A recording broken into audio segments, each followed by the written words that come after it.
अप्रैल महीने की शुरुआत होने वाली है और अप्रैल महीने का या किसी भी महीने की जब शुरुआत होती है तो सबसे पहले जो शेयर बाज़ार के जो निवेशक हैं उनकी निगाहें रहती हैं कि ऑटो नंबर्स किस तरीके से आएंगे। उससे ना सिर्फ ऑटो कंपनियों के बारे में पता चलता है बल्कि देश की अर्थव्यवस्था के बारे में भी जानकारी मिलती है। तो इन्हीं आंकड़ों को खंगालने के लिए हमारे साथ जुड़ चुके हैं मेरे सहयोगी विवेक मित्तल, हर रोज़ की तरह अपनी शानदार रिसर्च के साथ। विवेक, क्या कुछ उम्मीदें लगाई जाएँ, क्योंकि अब अगले वित्त वर्ष को का आगाज़ होने जा रहा है, इस वित्त वर्ष का अंत हो रहा है, क्या उम्मीदें हैं? शुक्रिया विपुल भाई। अगर देखें तो यहाँ पर जो ऑटो बिक्री के डेटा रहेंगे वो अच्छे ही देखने के लिए मिलेंगे। हालांकि दो फैक्टर्स जो कि मार्च महीने में इस बार प्ले आउट हो रहे हैं on a Y basis. Gudi Padwa जो कि एक बड़ा त्यौहार है जिसका एक बेस इफेक्ट मिलता है ज़्यादातर ऑटो कंपनीज को, वो पिछली साल मार्च में था लेकिन इस बार अप्रैल में है जिसका बेस इफेक्ट नहीं मिल रहा है। तो अप्रैल डेटा भी बड़े इंटरेस्टिंग हो जाएंगे। साथ ही नवरात्रा भी पिछली बार मार्च में थे, इस बार अप्रैल में है, तो उसका भी एक कंपनियों को एज नहीं मिलेगा इस क्वार्टर में। लेकिन बावजूद इसके ऑटो कंपनीज की सेल्स ठीक ठाक आएगी। पहले मारुति से शुरुआत करते हैं। करीब 15% का जंप इनकी वाई सेल में देखने के लिए मिलेगा। हालांकि मंथ ऑन मंथ बेसिस पर करीब 1% का डिक्लाइन। कारण है एक्सपोर्ट जो ग्रोथ है वो नेगेटिव है। अगर हम देखें तो 11% की नेगेटिव ग्रोथ वाई और मंथ ऑन मंथ बेसिस पर करीब 7.5%। तो ओवरऑल मारुति के नंबर्स ठीक ठाक देखने के लिए मिलेंगे। साथ ही अब आते हैं महिंद्रा एंड महिंद्रा पर। महिंद्रा एंड महिंद्रा के ओवरऑल नंबर तो ठीक देखने के लिए मिलते हैं। करीब 5% की ग्रोथ वाई बेसिस पर और मंथ ऑन मंथ बेसिस पर करीब 12.5% की ग्रोथ। लेकिन इसमें इंटरेस्टिंग फैक्ट होता है हमेशा ट्रैक्टर की ग्रोथ का। ट्रैक्टर में अभी भी 18% की growth D growth Y basis पर देखने के लिए मिलेगी। कारण उसका ये माना जा रहा है कि यूपी में कुछ एक जो रजिस्ट्रेशन प्रोसेस है वो थोड़ा स्लो रहा किसानों के लिए, जिसकी वजह से जो ट्रैक्टर की सेल है वो डिक्लाइन होती हुई दिख रही है। साथ ही अगर देखें टाटा मोटर्स, यहाँ पर भी बिक्री के आंकड़े ठीक ही देखने के लिए मिलेंगे। करीब 5% और 10% की growth Y and month on month basis पर देखने के लिए मिलेगी, जिसमें अगर देखें तो खासतौर से जो इनकी कार की सेल है वो उसमें अच्छी ग्रोथ है।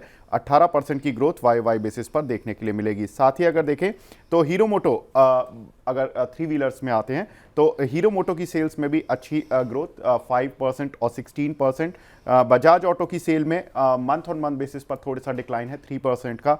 अशोक लेलैंड में करीब हम देखें तो 9% का डिक्लाइन ऑन वाई बेसिस। और साथ ही अगर देखें मंथ ऑन मंथ बेसिस पर करीब 24% का अप सर्च देखने के लिए मिलेगा। साथ ही अगर देखें टीवीएस मोटर के डेटा टू व्हीलर स्पेस में सबसे अच्छे देखने के लिए मिलेंगे, जिसमें कि करीब 23% की ग्रोथ देखने के लिए मिलेगी। काउंटर पर आज रिएक्शन भी हैं सारे ही ऑटो काउंटर्स पर, खासतौर से टू व्हीलर सेगमेंट में 5% की ग्रोथ इसमें मंथ ऑन मंथ बेसिस पर देखने के लिए मिलेगी। मोटरसाइकिल्स की सेल्स में इसकी 38% का जंप है और करीब 6% का जंप ऑन मंथ बेसिस। साथ ही अगर देखें आयशर मोटर, जिसकी कि रॉयल इनफील्ड आती है, उसमें जो सेल होगी करीब 7% का जंप वाई और करीब 2% का जंप मंथ बेसिस पर। साथ ही एस्कॉर्ट्स के डेटा में वाई बेसिस पर थोड़ा डिक्लाइन करीब 17% का, लेकिन मंथ ऑन मंथ बेसिस पर एक अच्छी रिकवरी 32% की।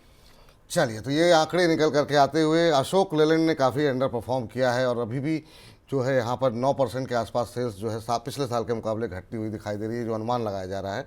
और वहीं एस्कॉर्ट्स में भी हम देख रहे हैं कि पिछले साल के मुकाबले करीब 17% के आसपास की बिक्री घटने की आशंका है।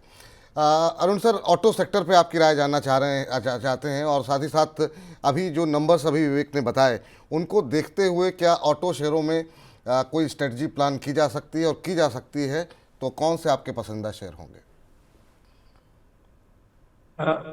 विपुल जी, मेरी इसके ऊपर होमवर्क नहीं है फिलहाल, तो कमेंट करना शायद उचित नहीं रहेगा।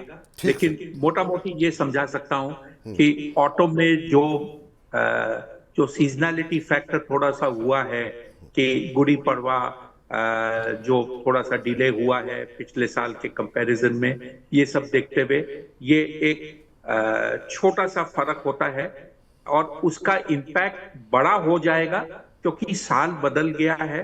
तो लोगों को जब वो नए साल में लेते हैं डेप्रिसिएशन का बेनिफिट, ये सब जो होता है थोड़ा अलग मिलता है। गाड़ियां के नए मॉडल लगातार आ रहे हैं और देश में जो स्पेंडिंग पावर है, इंटरेस्ट रेट्स की स्टेबिलिटी है, ये सब देखते हुए कार फाइनेंस ये सब धंधा बहुत जोरों में है।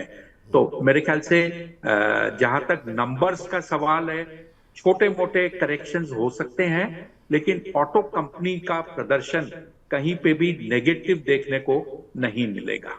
चलिए, बहुत बहुत शुक्रिया विवेक, कि तमाम रिसर्च लेकर के आने के लिए। और अब 1 तारीख को जो है हम लोग इसका विश्लेषण करेंगे कि ये आंकड़े अनुमान के आधार पर कितने सटीक बैठते हैं और उसका असर शेयरों पर किस तरीके से पड़ता हुआ दिखाई देता है। बहुत बहुत धन्यवाद, बहुत बहुत शुक्रिया आपका।